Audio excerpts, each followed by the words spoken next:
నర్సీపట్నం నీలంపేట గ్రామంలో స్వర్గీయ నందమూరి తారక రామారావు విగ్రహావిష్కరణ కార్యక్రమాన్ని ఘనంగా నిర్వహించారు. ఈ కార్యక్రమానికి ముఖ్య అతిథిగా విచ్చేసిన ఆంధ్రప్రదేశ్ రాష్ట్ర శాసనసభ స్పీకర్ చింతకాయల అయ్యన్న పాత్రుడు ఎన్టీఆర్ విగ్రహాన్ని ఆవిష్కరించారు. గ్రామానికి చేరుకున్న స్పీకర్కు మహిళలు, యువత ఘనస్వాగతం పలికారు. ఈ సందర్భంగా ఏర్పాటు చేసిన సభలో అయ్యన్న పాత్రుడు మాట్లాడుతూ తనకు జన్మనిచ్చిన తల్లిదండ్రుల తర్వాత రాజకీయ జీవితాన్ని ప్రసాదించిన మహనీయుడు నందమూరి తారక రామారావు అని గుర్తు చేసుకున్నారు. కేవలం 25 ఏళ్ల వయసులో తనను పిలిపించి ఎమ్మెల్యే టికెట్ ఇచ్చి అతి చిన్న వయసులోనే మంత్రిగా అవకాశం కల్పించిన ఘనత ఎన్టీఆర్ దేనని కొనియాడారు. కేజీబీఎం ₹2 పథకం, ఆడబిడ్డలకు ఆస్తిలో సమాన హక్కు, రాజకీయాల్లో మహిళలకు 33% రిజర్వేషన్లు వంటి విప్లవాత్మక నిర్ణయాలు తీసుకున్న ఏకైక నాయకుడు ఎన్టీఆర్ అని ఆయన స్మరించుకున్నారు. తిరుపతిలో పద్మావతి మహిళా యూనివర్సిటీ స్థాపన ద్వారా మహిళా విద్యకు ఆయన పెద్దపీట వేశారని తెలిపారు. ఈ కార్యక్రమంలో టీడీపీ నాయకులు, కార్యకర్తలు, భారీ సంఖ్యలో ప్రజలు పాల్గొన్నారు.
అందరికీ నమస్కారం అండి.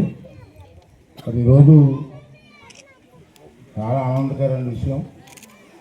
ఎందుకంటే నాకు తండ్రి తర్వాత నాకు ఈ జీవితాన్ని ఇచ్చింది నందమూరి తారక రామారావు గారు. మీ అందరికీ తెలుసు, నేను చిన్నప్పుడు చదువుకున్న తర్వాత డిగ్రీ పాస్ అయ్యాను. డిగ్రీ పాస్ అయిన తర్వాత నాకు అప్పుడు 25 సంవత్సరాలు. ఇప్పుడైతే 70 వచ్చాయి నాకు. అప్పుడే కొరోనా గారు 70 సంవత్సరాలు వచ్చాయి నాకు. 25 సంవత్సరాల వయసు ఉన్నప్పుడు ఎన్టీ రామారావు గారు నన్ను పిలిపించారు హైదరాబాద్. పిలిపించి రమ్మంటే వెళ్ళాను. రామారావు గారి ఇంటికి వెళ్తే నీకు ఎమ్మెల్యే టికెట్ ఇస్తాను, పోటీ చేస్తాను అడిగారు. అప్పుడు నాకు ఎమ్మెల్యే అంటే తెలియదు, రాజకీయాలు తెలియదు. తాతయ్య గారు చనిపోయారు అప్పుడే, పట్టాభద్రి గారు. నాకు రాజకీయాలు తెలియదు సార్, ఎలాగంటే పోటీ చేయవా అన్నారు. సరే మీకు చెప్తాను కాబట్టి పోటీ చేస్తాను. అప్పుడు వచ్చి నర్సీపట్నం వచ్చి ఎమ్మెల్యేగా పోటీ చేశాను. మరి ఇవాళ రాజకీయాల్లో ఈ స్థాయికి ఎదిగానంటే మా తాతయ్య గారు, మా నాన్నగారు, తర్వాత ఎన్టీ రామారావు గారే అని ఎప్పుడు కూడా తప్పుకోలేదు. అయితే ఎక్కడో నర్సీపట్నం టౌన్ ఎదిగైన పల్లెటూరు, ఆ చిన్న ఊరు నర్సీపట్నం. అది బొడ్డుపల్లి, బలిఘట్టం కూడా వేరే పంచాయతీలు. ఒక నర్సీపట్నం ఒకటే పంచాయతీకి ఉండేది, చిన్న ఊరు. ఎక్కడో మారుమూల గ్రామంలో పుట్టి నాకు ఎన్టీ రామారావు గారు పిలిపించి ఎమ్మెల్యే టికెట్ ఇవ్వడం, వెళ్ళడం. మళ్ళీ 85లో రెండోసారి మళ్ళీ ఎమ్మెల్యే టికెట్ ఇవ్వడం, మళ్ళీ గెలడం. 85లో గెలిచినప్పుడు నా వయసు 27 సంవత్సరాలు.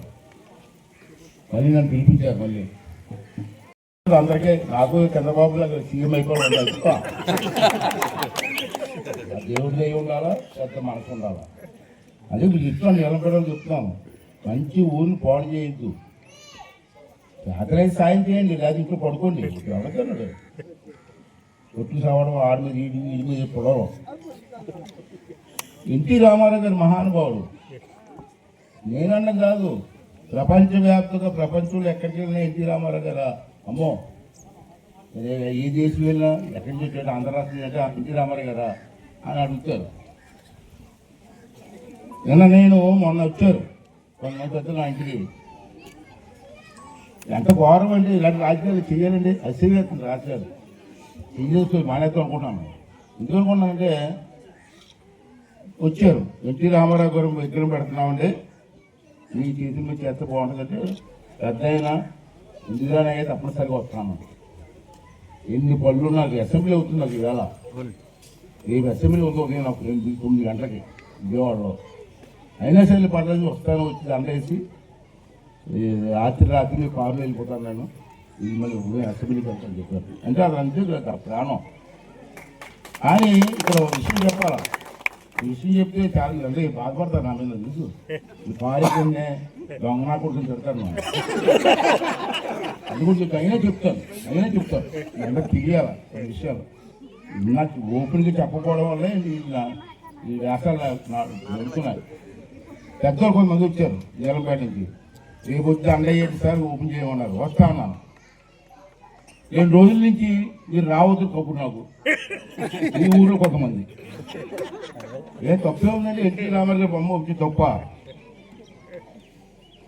దానికి మీ రాజకీయాలు అంతా ఈ సంవత్సరం ఇంకా 6 రోజులు అవలే. అది కూడా నన్ను చేయమంటారా చెప్పండి, ఇబ్బంది వస్తాను. కూర్చుంటారు క్యారేజ్ తెచ్చుకొని కూర్చుంటే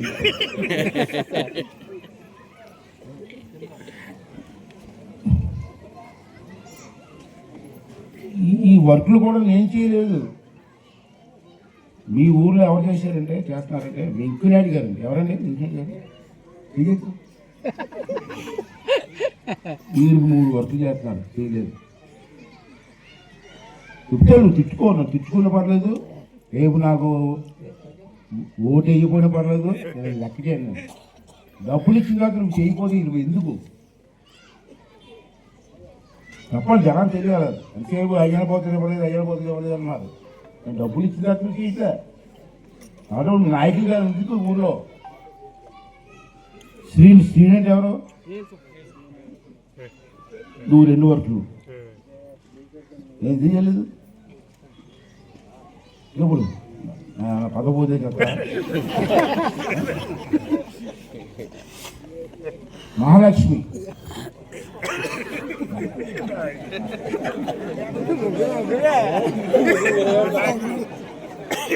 ఉచితం ఏంటంటే చేయని వాళ్ళు అందరూ పక్కన ఉంటున్నారు. ఎలాగండి ఎవరు చెప్పండి బాగా. మీరేమనుకుంటున్నారు? నేను డబ్బులు ఇవ్వాలనుకుంటున్నాను.